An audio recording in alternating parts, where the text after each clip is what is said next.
Okay so first of all श्रृंगारी का बहुत अच्छा लग रहा है, जैसे कि लोगों ने ऑलरेडी अप्रिशिएट किया, हमने ट्रेलर भी देखा है। Thank you so much. थोड़ा सा अगर बताएं हमें कि क्या है श्रृंगारी का। ऑलरेडी हमने जो बॉक्स खोल के तो दिखा दिया, लेकिन बहुत ही इंटरेस्टिंग किरदार लग रहा है आप लोगों का, बहुत ही एक्शन से भरा हुआ किरदार लग रहा है, थोड़ा सा अगर शेयर। सो बेसिकली श्रृंगारिका को एक लाइन में बताना बहुत मुश्किल है, क्योंकि 60 एपिसोड्स की सीरीज़ है। इसमें ड्रामा है, रिवेंज है, एक्शन है, रोमांस है, लस्ट है, कंपैशन है। तो एक साथ उसको वन लाइन में बताना बहुत मुश्किल होगा, पर इट इज़ प्रोबेबली, मैं कुछ ज़्यादा बोल रहा हूँ पर ठीक है, ज़्यादा ही बोलेंगे अब। पर इट इज़ इंडिया का game of Thrones kind of a series. So बहुत कुछ है इसमें एंड बहुत मज़ा आने वाला है लोगों को। ये आप फैंटेसी कहो, लव स्टोरी कहो, एक्शन, जितनी भी, क्योंकि मैं OTT की सारी सीरीज़ देखती हूँ, भले अच्छी हो बुरी हो, तो मैं दावे के साथ कह सकती हूँ मैंने ऐसा कुछ नहीं देखा अपने हिंदी OTT में, कुछ नहीं देखा। और I am glad, thank you to Vibhu ji and Atrangi कि ये ऐसी सीरीज़ लेकर आ रहे हैं और सब कुछ मिलेगा आपको इसमें, इसीलिए ये 60 एपिसोड तक जाएगी, सीजन वाइज आएगी। एंड हम लोग बहुत एक्साइटेड हैं, बस 2 दिन बाकी हैं, अब फाइनली देखते हैं कि आप लोग को कैसा लगता है। आपसे जानना चाहूँगा, बहुत कम बार ऐसा होता है कि सीरीज में जो कास्टिंग होती है बहुत परफेक्ट लगती है, यहाँ पे दोनों ही परफेक्ट कास्टिंग आपने की है। थोड़ा सा हमें बताया कि किस तरह से आपके जहन में आया कि आकांक्षा विशाल को इस सीरीज में लेना चाहिए, और क्या कहानी की श्रृंगार के पीछे अगर उस बारे में। नहीं, मैं ये बिल्कुल नहीं कहूँगा कि कास्टिंग मेरी तरफ से थी। ये सोच ऑफकोर्स हमारी जो सीनियर VP हैं निवेदिता बासु जी ने ही मुझे बताया कि विशाल परफेक्ट रहेंगे, और उन्होंने मुझे एक बार में फ़ोटो दिखाई और आकांक्षा के बारे में दिखाई, तो मैंने कहा कि दोनों एकदम परफेक्ट इसमें रहेंगे। और उन्होंने जब दोनों को दिखाया और मैंने कहा आप बात कर लीजिए, आई एम ओके।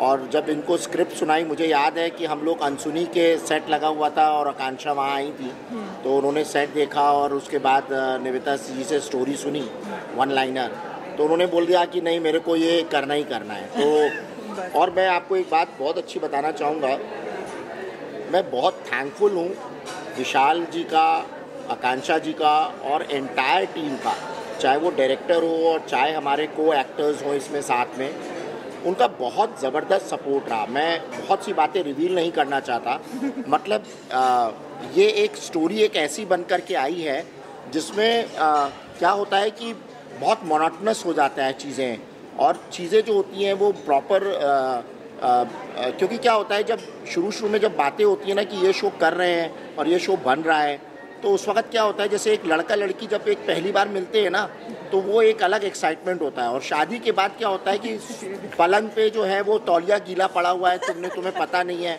तो वो जो एक भसड़ होती है ना, जो एक लड़ाई होती है ना प्रोड्यूसर की, एक्टर्स की, डायरेक्टर्स की, या जिसकी भी, इवन चैनल का भी इंटरफेरेंस, मैं इसमें ये बताऊंगा कि आई एम रियली, मतलब मैं हाथ जोड़ के बहुत बहुत इन लोगों को धन्यवाद करना चाहता हूँ। ये हमेशा हर जगह खड़े रहे, हमेशा जब भी बोला गया अच्छा नहीं हमें करना है, क्योंकि इनका इतना अच्छा अटैचमेंट। मैं बताऊं मेरे पास 1000 घंटे का कंटेंट है और मैं बनाता रहता हूं, और आगे भी मेरी कई सीरीज़ बन रही हैं, जैसे टार्जन वार्जन, मैं बहुत अलग अलग चीज़ों में ला रहा हूं। बट जो एक्टर्स का जो इसमें बॉन्ड देखा ना, जो चैनल के प्रति कि नहीं सर हम खड़े, आप चिंता मत करिए हम खड़े, आप बताइए कहाँ चल रहा है, मतलब रियली, मतलब लोग कहते हैं कि सर एक्टर लॉबी जो होती है, I'm सॉरी, मतलब मैं ये बोल रहा हूँ कि एक्टर लॉबी जो होती है ना बहुत अलग तरीके से सोचती है, मैं समझता हूँ। बट मैंने ये जो फेस देखा ना इसके अंदर, मतलब सच बताऊँगा, पैसा इन लोगों ने कोने में कर दिया। सर हमें पैसा बात की बात है, आप बताओ क्या करना है। I am really thankful. Thank you sir, thank you so much to all of them, all team, मतलब स्पेशली ये तो है ही है, लेकिन सारे लोगों। आप लोगों से जानना चाहूँगा, जैसे ऑलरेडी सब जानते हैं आप दोनों बहुत ही फिट है, लेकिन हमने देखा कि आपको जी करना था और आपको बहुत सारे चेंजेस लाने थे अपने किरदार में, तो अगर थोड़ा सा बताएं कि क्या क्या प्रिपरेशन करनी पड़ी है एक्टर आप लोगों को, और क्या क्या चेंजेस आप लोगों ने किए। ये देखिए क्या होता है ना, जब आप कोई किरदार लेते हो ना, स्पेशली टेलीविज़न में क्या होता है, जब हम सीरियल्स करते हैं तो हम एक शूट करते हैं एपिसोड, घर चले जाते हैं, फिर अगले दिन अगला एपिसोड करते हैं, हमको नहीं पता होता कि क्या होने वाला है। बट जब आप एक सीरीज़ करते हो यार, एक फिल्म करते हो, तो आप उस किरदार को जीते हो, आप एक्चुअली उस किरदार को जीते हो कि उस टाइम पीरियड में आप वही किरदार करते हो। तो बहुत सारे चैलेंजेस थे। एक तो विश्वराज बेसिकली खिलजी है, पद्मावत का खिलजी। तो मैंने तो जेन्युइनली मैनिफेस्ट किया, जैसे मैंने पहले भी कहा कि मैं जब पद्मावत देख के आया था मुझे लगा था कि यार ऐसा कुछ करने मिल जाए, तो शायद ऊपर वाले ने बात सुन ली। कभी कभी आपके ज़ुबान पर सरस्वती माँ बैठी होती है। तो जब मुझे ये रोल आया तो मैंने कहा ये तो यार कमाल है। एंड बहुत सारी प्रिपरेशन करनी पड़ी। बाल देख रहे हो आप, दाढ़ी देख रहे हो आप, बॉडी देख रहे हो आप, बाल दाढ़ी बॉडी राइम भी हो गया। तो बहुत हम दोनों वर्कआउट करते थे। There was lot of action, injury होती थी, हाथ को लग गया, पैर को लग गया, लेकिन the show must go on, क्योंकि हमारे पास बजट कंस्ट्रेंट्स थे। हम लोग एक बहुत ही कम बजट में एक बड़ी चीज़ बना रहे थे। तो we understood that from production point of view. तो बहुत मेहनत की है हम दोनों ने। रात रात को जिम की चाबी लेकर बड़ोड़ा में दोस्ती कर, हमने दोस्ती कर ली ताकि हमें जिम की चाबी मिल गई। वहाँ 24 आवर्स जिम नहीं होता बॉम्बे जैसे। बॉम्बे जैसा नहीं होता। तो हम रात को शूटिंग खत्म करने के बाद जिम खुद खोलते थे। ये हम दोनों शटर उठाते थे, वर्कआउट करते थे, एसी स्विच ऑफ करते थे, उसके बाद बंद करते थे और फिर आते थे, क्योंकि हमारे पास सिर्फ वो 6-8 घंटे होते थे। और विश्वराज के बहुत सारे शेड्स हैं, from being negative to falling in love with Abha to becoming handicapped. बहुत सारे शेड्स हैं। इनफैक्ट मैं आपको बता रहा हूँ, मुझे हमेशा ऐसा लगता था कि जो फेमस एक्टर्स होते हैं वो ये क्यों बोलते हैं कि एनिमल के बाद रणबीर कपूर ने 1 महीना कुछ थेरेपी की, या खिलजी के बाद रणवीर सिंह ने थेरेपी की, या शाहिद कपूर ने कबीर सिंह के बाद। पर ना ये सीरीज़ करने के बाद मुझे पता चला कि वो किरदार आप जब इतने टाइम तक करते हो, 80-100 दिन तक, तो कहीं ना कहीं आपके दिमाग में, जहन में रह जाता है। मैं खिलजी करके जब मैं विश्वराज करके जब वापस आया तो एक हफ्ता लगा मुझे कम से कम to get out of that mould of not thinking like Vishwaraj. बहुत डिफ़िकल्ट हो जाता है। अब मैं समझता हूँ कि प्रोसेस क्या होता है। पूरी मेहनत की है हम दोनों ने और इनका आशीर्वाद रहा है। अब होपफुली आप सबको भी पसंद आए तो मज़ा आ जाएगा। नहीं, सच में बहुत डिफ़िकल्ट था। और मेरे लिए आभा करना, और जब पहले दिन मुझे देखना चाहते थे सब बिना मेकअप के और उस दाग के साथ, तो हमने बहुत अलग अलग चीज़ें ट्राई करी, दाग अलग अलग टाइप से ट्राई करे। मैं समझ सकती हूँ, क्योंकि मैं एक्चुअली एक ऐसी लड़की हूँ जो एक बर्थ मार्क के साथ पैदा हुई थी। मेरे बैक पे एक बहुत बड़ा बर्थ मार्क है, जिसको मैंने अभी एक टैटू से कवर कर दिया है। तो मेरे लिए कहीं ना कहीं एक इमोशनल कनेक्ट है जब कोई बर्थ मार्क की बात करता है, कि एक बर्थ मार्क से लोगों को आप कैसे क्राउड से, सोसाइटी से अलग कर देते हैं।